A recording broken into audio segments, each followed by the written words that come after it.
अस्सलाम वालेकुम, सत श्री अकाल। मैं हरमीत सिंह हूँ और आप देख रहे हैं हमारा यूट्यूब चैनल। आज बुध की सुबह आप सबको सुबह खैर। गुज़श्ता 24 घंटों के दौरान बहुत कुछ हुआ है जो बताएंगे इसी व्लॉग में। सबसे पहले बात करेंगे मज़ाहमत की जानिब से कुछ वार किए गए हैं, उसके हवाले से बताएंगे। तकरीबन 3 के करीब इसराइली फोर्सेस की हलाकत के हवाले से खबर आई है।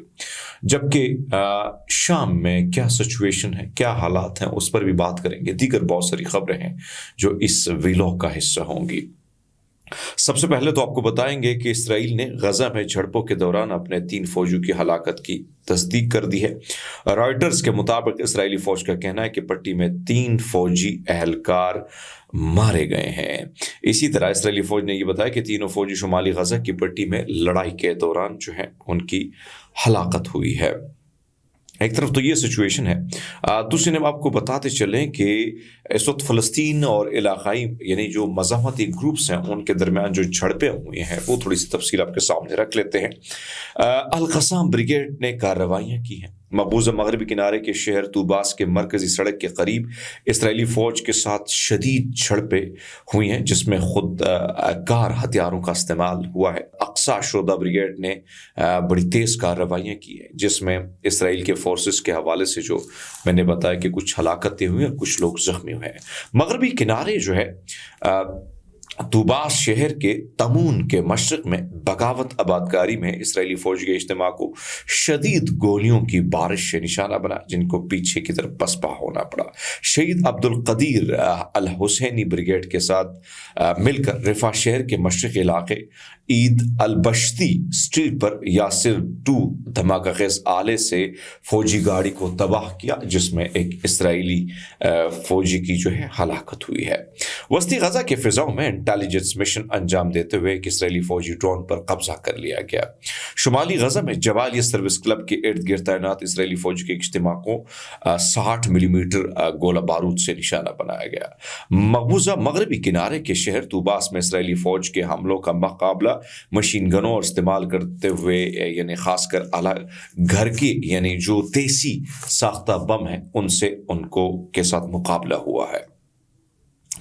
ये भी कहा जा रहा है कि बिलाता कैंप पर इसराइली फौज के मुकाबले में भी इन्होंने मुतादिद झड़पें इनके दरमियान हुई हैं। अल-कुद्स ब्रिगेड ने जो कार्रवाइयाँ की हैं उसके मुताबिक जनूबी गजा के खान यूनिस में इसराइली फौजी खुदकुश ड्रोन पर कब्जा कर लिया। उससे पहले एक और हमलों का ये आगाज इसराइल ने किया था। मुजाहिदीन ब्रिगेड ने भी कुछ कार्रवाइयाँ की हैं। इसराइली इंटेलिजेंस अफसरान के एक अड्डे को 60 मिलीमीटर मॉर्टर गोलों से निशाना बनाया जो नेटजारम महवर में था।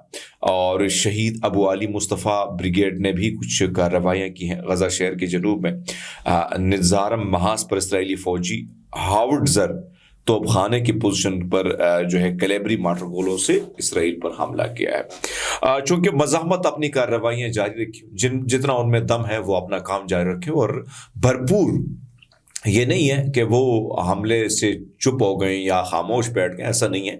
वो भरपूर अपना हमले का इस्तेमाल करें और भरपूर तरीके से जो है वो हमलावर हो रहे हैं। सो इससे आप अंदाज़ा लगा सकते हैं कि गजा में जो मज़ाहमत है, मैं हमेशा ये बात करता हूँ, बहुत सारे लोग मायूस हो गए। मैं देख रहा हूँ कि आप लोग शायद इस बात पे मायूस हो गए कि गजा का महाज जो है बंद हो गया। ऐसा नहीं होता है दोस्तों, ऐसा बिल्कुल नहीं होता है। ये कई बार ऐसा हुआ है और कुदरत का एक निज़ाम भी है, उस निज़ाम को भी आपने समझना होता है, सोचना होता है उस बारे में। सारी उम्र आप जालिम जालिम नहीं रहता और मजलूम मजलूम नहीं रहता, याद रखिएगा। वो तो 77 साल से 78 साल से मुसलसल ये लड़ रहे हैं। उनके लिए तो ये कोई बड़ी बात नहीं है कि मुसलमान बिकेगा और मुसलमान इसराइल को सपोर्ट करेगा। उनके लिए बड़ी बात नहीं, उनके सामने कई दफ़ा ये हुआ है। तो आप सब भी मायूस मत हो। मैं गजा की हिम्मत और उनके हौसले की दाद देता हूँ। वो अभी आपकी तरह मायूस नहीं हुए हैं। मैं सोच रहा था व्यूअरशिप में कमी आई है, लेकिन हमारा हौसला बुलंद है और गजा के मामले में हम उसी तरह डट कर खड़े हैं और अपनी आवाज़ बुलंद करें। लेकिन आपने अपना हौसला नहीं हारना है क्योंकि गजा वाले इस्तिकामत का पैकर हैं। सो एक तरफ तो ये सिचुएशन है, दूसरी तरफ इसराइली फौज ने शाम भर में फौजी तनसीबात और हवाई अड्डों पर बड़े पैमाने पर हमले किए हैं। इसराइली हमलों में शाम के दारुल-हुकूमत दमिश्क में 3 बड़े हवाई अड्डों और दीगर स्ट्रेटेजिक फौजी इंफ्रास्ट्रक्चर को तबाह किया गया है। अल जजीरा के मुताबिक शाम में जंग की मॉनिटरिंग करने वाले इंसानी हकूक़ के इदारे OHR نے کہا کہ جنوبی مغربی شام میں درہ کے علاقے میں اسرائیلی فورسز کی بمباری کے نتیجے میں 2 شہری بھی شہید ہو گئے۔ حملوں میں عزرائیل شہر میں 12ویں بریگیڈ کو ہدف بنایا گیا۔ تو یہ آپ اندازہ لگا سکتے ہیں کہ ان کے لیے تو کوئی بڑی بات نہیں ہے۔ دوسری سعودی خبر رساں ادارے العربیہ کے مطابق بشار الاسد کی حکومت کے سقوط اور ان کے ملک سے فرار ہونے کے بعد اسرائیل شام کی فوجی صلاحیتیں تباہ کر رہا ہے۔ شام میں 2 سیکیورٹی ذرائع نے بتایا کہ اسرائیل مرکزی اڈوں پر حملے میں ملوث پایا گیا ہے۔ ایک طرف تو یہ سچویشن ہے کہ شام کے معاملے میں آپ کو پتا ہے کہ کس طریقے سے ان کو سپورٹ کیا گیا۔ حزب اللہ نے ایک بیان میں کہا ہے کہ بین الاقوامی برادری سے مطالبہ انہوں نے کیا کہ وہ اسرائیل کے خلاف ورزی جو کر رہا ہے شام میں مسلسل دراندازی کر رہا ہے، عرب ممالک میں اپنے غیر قانونی قبضے کو بڑھا رہا ہے جہاں کی صورتحال میں بے قابو ہو چکی ہے۔ بیان میں کہا گیا کہ اسرائیل کی فوج کی موجودگی میں مزید عدم استحکام پیدا ہو رہا ہے، جہاں صدر بشار الاسد کی حکومت کو غیر ملکی حمایت یافتہ باغیوں کے تیز 2 ہفتے کے بعد حملے سے گرایا گیا۔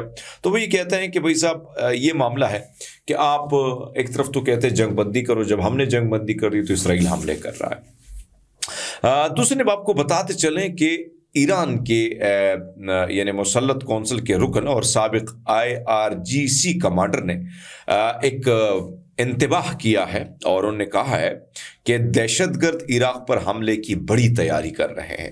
انہوں نے کہا کہ تقریباً 11,000 کے قریب ISIS کے جنگجو جو شمالی شام میں ایک امریکی فوجی کیمپ میں تربیت حاصل کر چکے ہیں، جس سے یہ تشویش پڑ رہی ہے کہ وہ آئندہ مہینوں میں عراق کے شیل، موصل یا تقریف کو ہدف بنا سکتے ہیں۔ مختلف تبصروں میں رضائی نے یہ بات کی کہ اسرائیل نے پچھلے 24 گھنٹوں میں شام میں 250 فوجی مقامات اور بنیادی ڈھانچے کے اہداف کو نشانہ بنا اور امریکی جنگجوؤں پر الزام لگایا کہ